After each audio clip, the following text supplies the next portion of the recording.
Hi, this is Drew Tignanelli. This is our June 2025 update. And when you start listening to this, I'm actually going to be in Maryland, Yeah, Mikey. we're looking forward to. We're preparing for you. We're Scared, hiding the pool table. We're getting rid of the arcade games. right? No wine, no more wine, and things like that. Anyway, Mike, we've got remind people about Flourish, our Yeah, online savings aggregator. yeah, a Uh, great tool for keeping your emergency fund, safe and available, but still working for you and making you money. Yeah, 4%, FDIC insured up to $5 million single, $10 million married. And Flourish has an incentive to keep that rate as high as possible. And once we invite somebody, Mike, they can invite other people to come and be part of Flourish also. They don't have to Absolutely. ask us to invite them. Flourish makes it real easy for you to refer someone else you know that might benefit from that. We don't take anything from it. And the reason we do it is because it frustrates us so much to see banks ripping people off, paying them literally nothing on their savings. 0.001%. 0.0001%. That's like nothing on $1 million. That's $100 a year. That's ridiculous. And Great Flourish deal if you're a bank. on $1 million, Flourish will pay you 40,000. It's unbelievable. Yeah. Anyway, so We've got some good material that's going to be coming out in the next month for you to keep your eyes open for. We've got our article this month is Bad Homes for Your Investments, where not to hold stocks and mutual funds. I know, Drew, you're going to touch on a little bit of that later in the video. And we also have a webinar, Weathering Market Volatility with a Retirement Portfolio. So look out for those two exciting pieces. And as well, if you ever receive those pieces and you think, hey, this is really great, and you want to forward those on to somebody else that you think that might benefit, please do. yeah, so they're out there. You can get those always on our Knowledge Center and always can get our old radio shows and so forth. So anyway, the markets are up slightly in 2025 now. They were negative, a good bit negative a few Yeah, for most weeks of the year. ago, a month ago, and then all of a sudden they're back to neutral again. They're not really up a lot, but they're not really down. But the interesting thing is the international markets are up a good 7% or more. And that's why we always keep an international allocation, is because sometimes the US is doing well, sometimes the international is doing well. And when the US outperforms international, expect a reversion to the mean, where all of a sudden international starts outperforming the US for a period. And you can't predict it, Mike. You can't Yeah. say, oh, this is going to be a time when the US is going to outperform. You don't know. You really just don't know. So What a diversified portfolio is about. that's what a diversified portfolio is all about. Bonds, wild year this year. Bond market's been all over the place. It got all the way down to like 4.25, got all the way up to 5.1. Now it's back down to about just slightly below 5%. On the 30 year, the 10 years made a similar trip. It's only that very short end that's really not fluctuating much. And there's one thing, there's some things that I can't agree with Trump on, but one thing I will agree with him on is I don't like the Federal Reserve Chairman, and I think he You've been should. saying that for quite some time. Well, at least I'm consistent, right? Yeah. He should be lowering interest rates on the short term, on the short end of the curve. Anyway, that's another story. People keep asking us, Mike, about gold and crypto. I get it a lot. Crypto, crypto, crypto. The only reason people talk about crypto, Mike, is because it's gone up. That's it. That's the only Well, thing. it's new. It's still new. Well, I don't care if it's new, but the only thing that's attracting people is because it's gone up. And because it's gone up, they're saying, well, obviously it's a good investment because it's gone up, Mike. But I like to say to people, if I told you I had a stock that will never do anything, will never have a person working for it, will never have a nickel in revenue, will never have a nickel in assets, will never be anything, period, other than I guarantee that there will never be more than 22 million shares of my stock outstanding. Would you buy it? And the answer everybody says to me is no. Well, what's the difference between cryptocurrency and what I just described in the stock. Cryptocurrency is nothing. Now, there is a thing that's emerging called stablecoin. Stablecoin is very different. It is still crypto, but stablecoin is where they actually have to hold the exact same amount of cash assets equal to the amount of stable coins outstanding.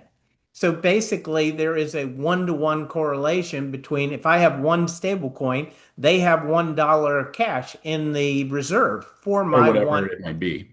well, whatever country it is, but it'll always be a stable coin, Mike, has to be equal 1 to 1. So it has to be $1 for one stable coin. It would be a little different if there was other assets in there. Then you would have a fluctuating price. So they wouldn't be able to call it a stable coin anymore. Well, these still aren't being backed by the local government, are they? No, but if you hold $1 million worth of U.S. Treasury bills and you've got 1 million stable coins outstanding, then technically it is being backed by the U.S. government. But Assuming that they actually have them. well, that I've that seen this one play out before. there was one just recently where they said they were holding and they actually weren't, and FTX? I can't remember which one it was, FTX. but it did have a serious problem. Anyway, here's an interesting thing about cryptocurrency, not, the like Bitcoin and so forth. I was doing some research and I said, I wonder, can somebody actually break the blockchain? And the answer, when you look at it and read about it, the answer is yeah, it's very possible that somebody could break the blockchain. And now it would take a big power like Russia or China to want to do it. But just think about it. If somebody did break the blockchain, when I say break the blockchain, it's all built on an algorithm that you have these people doing these master calculations. And there's all these computers that are doing these calculations. And that's what keeps it safe to secure that this is a real Bitcoin. Because the concept is there are too many computers that would have to sync together to break the blockchain. But the point that they were making is that if you had enough computer power, you could do it, you know? Yeah. And what happens to cryptocurrency if there is a break in the blockchain? And the answer is there's nothing there. And Right. it's a fascinating concept. The other one is gold. Now, people keep Expensive. saying to me, gold, gold, gold, gold, gold's going up. And, again, what's attracting people to gold? It's going up. But when I look at gold, we were very interested in gold 6, 7 years ago when the price of gold had not moved up a lot, and the price of production of gold and silver was at equal to or more than what it was selling for in the market. Now you get interested in that. Today, the price of gold to produce an ounce of gold is only like $1,200 to $1,500 an ounce, but yet it's selling for $3,300 an ounce. And that's a big disparity that you don't see very often. In addition, the price of silver to gold is a 100 to 1 ratio.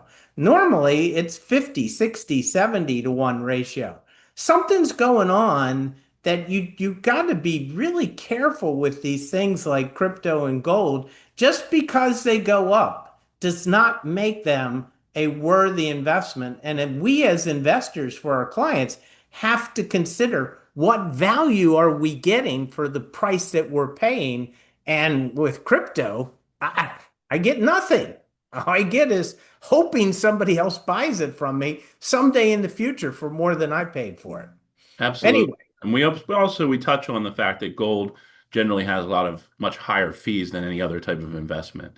Holding if exit you fees. buy tangible gold, Right. you're paying at least 10% to buy it. You're paying at least 10% to sell it. That means you've got a 20% bogey to get over if you buy tangible gold. Now, if you buy GLD in the ETF, you're paying a fee to keep it, but you're not paying much more than that. Anyway, the other thing I want to touch upon about markets is that you listen every day. I go on to Yahoo or one of these other financial sites, and they say gold is up because The stock market is trending higher because the bond market is down a lot because and I've watched this for over 45 years now. And what I've learned is what they say in the morning is usually not true by the afternoon. And Right. and and so in other There's a words, lot of factors that go into the market. the market is thinking 6 months in ahead. And when media tries to tell you that this is the news right now that's driving the market, do not listen to them. Do it for yourself. Track it, write it down every day. Few markets that they tell you is doing this or that, and then watch it for like a week or two and see if what they said as to why it did it that day and it's not doing it the next day when the same thing's happening, what's wrong with their prediction, Right. Anyway, the point is don't listen to media. Let's get to So the planning topics. let's get to the planning topics. I'm going to reorder you a little bit. Start off with the fact that the Fed is working on a new tax cut bill, but we're not going to tell you too much about it because until it passes the House and the Senate, it's passed the House, not the Senate.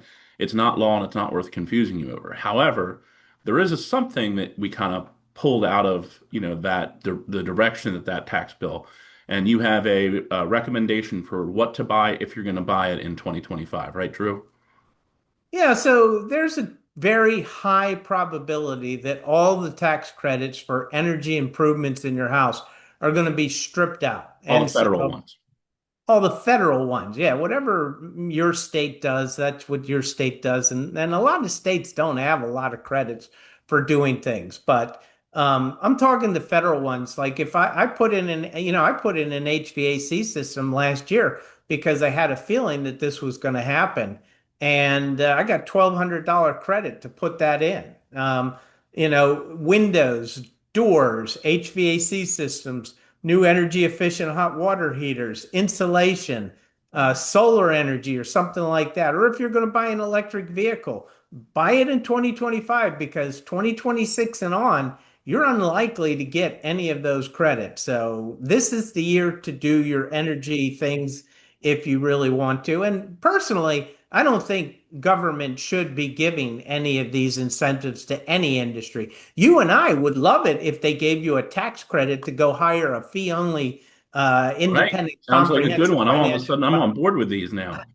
I think that that would be an excellent tax incentive. And think about how much financially literate the country would be if everyone hired somebody like us to help them with their finances.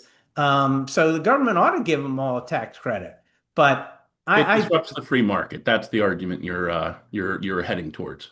That's the argument. Anytime government thinks they're helping somebody, really all they're doing is hurting more than they're helping. I didn't deserve a $1,200 credit because I put in a new HVAC system, but they gave it to me, Okay. Why would you not take it? So Uh, going back to the beginning of our video here, we talked about the article coming out this month and that we would talk about that a little bit. Tell us a little bit more. So, we get lots of clients come in and lots of our clients that are still older, that have been with us for a while. They might have stock sitting in what's called a transfer agent. Transfer agent is the company in charge of making sure that every Exxon shareholder gets their rightful dividend. And if the stock splits, they're in charge of making sure the stock splits for every single client. If somebody has a paper certificate, they're the ones that make sure it comes in, it gets redeemed, and a new one is issued to the person, probably not paper anymore. But that was the transfer agent's job.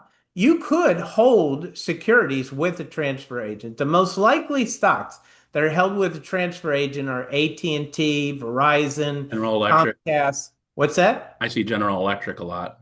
General Electric can be McCormick and Company, UPS, Disney. Usually the older companies, pre 1980 and so forth, you're going to see in transfer agents and so forth. And people were doing dividend reinvestment and they think this is a really good idea. There's nowhere scares me more than when I see a client holding shares with a transfer agent because I know someday they're going to become disabled or they're going to die. And somebody in my company is going to have to try to figure out how to get that out of the hands of the transfer agent. Right. And I You can't want the really do client, anything with it at the transfer agent. There's nothing what's much. that? You can't really interact with it at the transfer agent. They're Transfer they're agents don't generally send out monthly statements. they send them out quarterly at the best. And when you call them, it's like talking to a robot a lot of times. And here's another thing. If you had 100 shares of IBM and you sold it at a transfer agent, they'd probably charge you $100 or more to sell it. Schwab charges zero. So not only are they inefficient and difficult to deal with, they're ridiculously expensive. But here's the big thing, Mike. When you have a stock at a transfer agent, because they don't know you, the only way they're going to verify that it's you is through what's called a medallion signature guarantee. Hmm. And a medallion signature guarantee requires you to go to a bank or someone like that who will put a stamp on it and say, if this isn't Drew Tignanelli, we guarantee to give you every nickel back on that medallion signature guarantee. It could be thousands and thousands and thousands of dollars that their medallion sig, and banks are unwilling to do it nowadays. 20 years ago, you used to get them easily. Now, it's very difficult to get a medallion signature guarantee. Get it out of there, transfer it to your brokerage firm, which we say should be somebody like Schwab or Fidelity. Don't leave it at the transfer agent. The other one, and the article talks about all of them, but the other one I want to mention is the mutual fund companies. Like we have clients that have mutual funds, and they might be holding it with Janus, or they might be holding it with T. Rowe Price, or with Vanguard. And here's the problem. When you hold a mutual fund direct with a mutual fund company, okay, um, they're going to require a medallion signature guarantee also, and they're very difficult to deal with. And if you have five mutual funds at T. Rowe Price, you got to deal with each mutual fund company as a separate entity. It's not Yeah. like you can just go to T. Rowe and say, hey, I got science and technology, I got T. Rowe global stock, and you can just send them in one set of paperwork and so forth. Sometimes you got to send in five sets of paperwork to these people. You don't want it to be held directly at the mutual fund company. Get it into a brokerage firm like Schwab or Fidelity, etc. Read the article. It'll help you make sure you don't make this mistake on your family. Uh, Now, the next section that we have to talk about, we'll do a disclaimer for all of our non-Maryland people. If you are a non-Maryland people and are disinterested in the Maryland tax changes, that's all, folks. But if you are interested or you just want to feel better about your own state's tax system like Drew does, here's a handful of reasons to feel good about not being in Maryland. you So, go ahead, get them. what'd you say? Go ahead and do them for All us. right. So the biggest one is going to apply to the people that have income over $200,000. They're going to apply a phase out if you're making over $200,000 and you're itemizing. So you've got mortgage interest, you're particularly charitable, or you've had a bad year with medical expenses, or you're living in a um, assisted living, things like that. If you're over 200,000, they're going to phase out by a factor of 7.5% of any of the deductions in excess of the 200,000 federal AGI applied. So an example, if somebody was making 500,000, the 300,000 over the 200,000, they'd be losing $22,500 worth of deductions. Yeah, that's So big. yeah, that's And big. and when you get up to that level, they're going to raise your tax rate too. And the next one that I'll share, a lot of people might think, oh, that's not going to apply to me or affect me. But listen, it's going to affect every single business you do business with, including us. They're going to charge a 3% additional tax on data and IT services. And for a company like ours, that's going to be, it's going to be a meaningful amount of money. Other than salary, Mike, it's the second largest expense of our company. Yep, that's true. That's true. It's more than the rent. Um, Vending machines are going to be subject to a sales tax where I guess they weren't before. When you buy a new vehicle, instead of a 6% sales tax, you're going to pay a 6.5% sales tax. And if you're not from Maryland, but you're coming here to visit and you want to rent a car, you're going to have an additional 3.5% tax on that.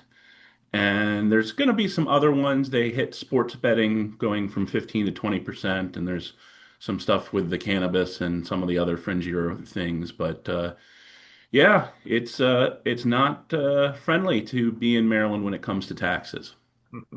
Especially if you itemize your deductions, that's going to be a big hurt. And like I say, they raised the tax rate. If you make over a couple $100,000, you're no longer going to be in that approximately 8.5% rate. You're going up to like 9.25 or 9.75 possibly. So it's you know, Virginia and Delaware are far more generous than that's ever going to be. So you really have to be under $150,000. And the funny thing, Mike, is that they keep making this a big point that it's over 200,000 they're going to hit.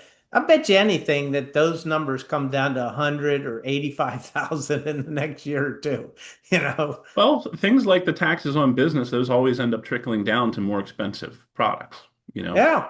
Yeah. So anyway, we're finished, with our pulse. Hopefully that was helpful to Yeah, you. If you have any friends or family that you think could benefit from the services Joshua that is joining us on our monthly we video. provide, yes, he's such a great help He's a to good us. guy. Anyway, He's a good guy.